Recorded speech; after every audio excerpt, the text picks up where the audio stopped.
let's talk about the Kubala kingdom. As I said, this whole thing has been kind of insane to me because these used to be normal people at one point. Okay. So I first became aware of them through the wife. Her name is Jean Gasho. She also goes by Mary Tamar. But of course now we know she has a long name. Hold on, let me get into her real name. So her name is Prophetess Mary Tamar of the Free Worshippers, Priestess of Dreams of the Northern Kingdom, the Mother of Shaka and the Eagle of Napoleon. That is her official title. But back then she was just Jean. She was a blogger. She used to write about having 6 children, being a single mum to those 6 children because her ex-husband had pretty much up and left her one day. She then starts going to a prophetic church, and there is an incident in that prophetic church where there's some sort of inappropriate interaction between her and the prophet. I don't know if it was just like the one interaction or if it was an ongoing thing. However, she exposes that prophet, she exposes that ministry and that church, she leaves. Enter King Atahene, or as he's known back then, Kofi Ofer. Kofi Ofer, he also goes by Nino, I believe. In her blog post, she mentions how Nino wanted a single mother. He wanted a single mother. He was praying for a single mother, which, I mean, hello, red flag. Why are you praying on single mothers? And that's something he consistently does, mind you. They're all single mothers. They all have children. So yeah, she brings this man over to the UK. She is absolutely enamored by him. She calls him her Boaz, and Boaz is a Bible story.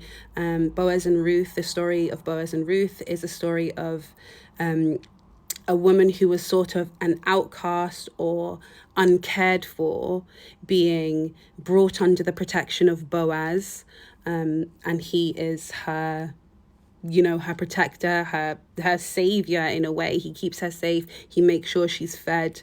And that's how she saw Nino. She introduced Nino to us. She portrayed him to be an opera singer. He was a property mogul. He had a PR firm. Yeah, and there were a few other like enterprises that he had, right? And he was meant to be this business mogul. So that's how she sold this story to us, that she was being taken care of, her man was a millionaire, and she was getting swept off her feet, child.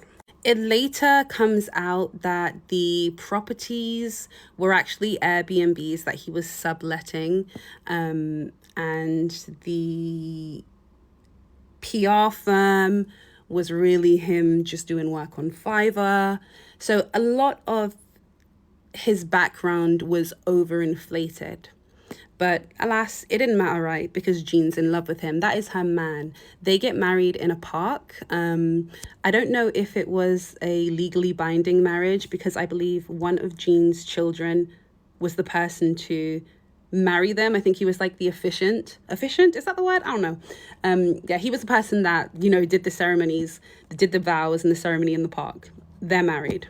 And that's where the polygamy starts, okay? He starts to talk about needing a second wife. He then brings in somebody who Jean calls the Shulamite. The Shulamite was an era, okay? There was the Shulamite. At one point, he had 3 wives. He had Jean, he had the Shulamite, and he had a third lady called Hagar. That's what they called her. These are all biblical names, by the way, and they all have a meaning behind them. Hagar was very much the handmaid. She was actually later on demoted to a concubine because, she didn't know how to act.